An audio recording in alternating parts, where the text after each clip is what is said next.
வணக்கம், வாழ்த்துக்கள்.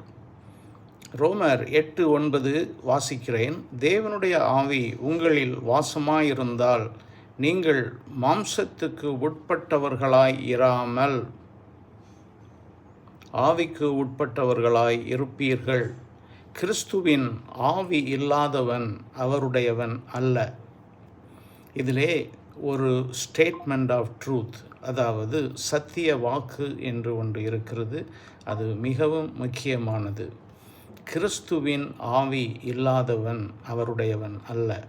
அப்படியானால் கிறிஸ்துவின் ஆவி என்றால் வேதம் எதை வலியுறுத்துகிறது என்றால், பரிசுத்த ஆவியானவர், திருத்துவத்தின் 3ஆம் நபராகிய பரிசுத்த ஆவியானவருக்கு மற்றொரு பெயர் கிறிஸ்துவின் ஆவி என்று நாம் அதை எடுத்துக்கொள்ளலாம். கிறிஸ்துவின் ஆவி நமக்கு உள்ளாக இருக்கிறது.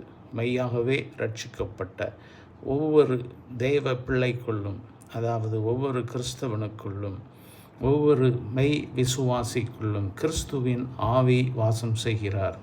அந்த ஆவியானவர் நமது ஆவியில் வாசம் செய்கிறார். வாசம் செய்வது மட்டுமல்ல, அவர் பிரசிடெண்டாக இருக்க வேண்டும். He is not only a resident, he should preside over.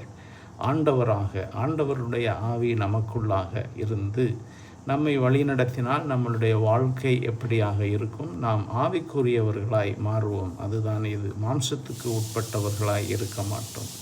மாம்சம் என்று சொல்லுவது இங்கே நம்மளுடைய சரீரத்தின் மாம்சத்தை அல்ல.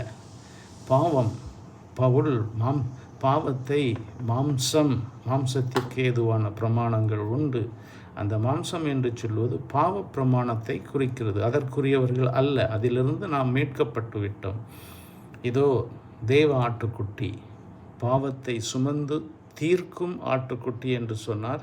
அது பாவத்தை சுமந்து தீர்த்து விட்டது. அதாவது ஒரிஜினல் சின், மூல பாவத்திலிருந்து நாம் மீட்கப்பட்டோம். ஒருவேளை சிறு தவறுகள் செய்யலாம்.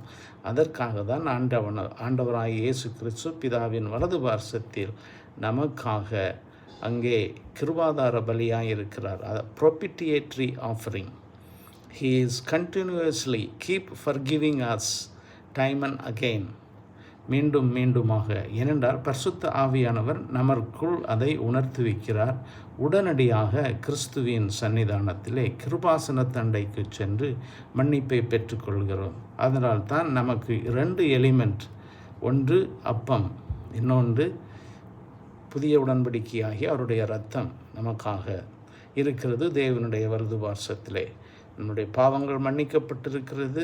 கிறிஸ்துவின் ஆவி உடைய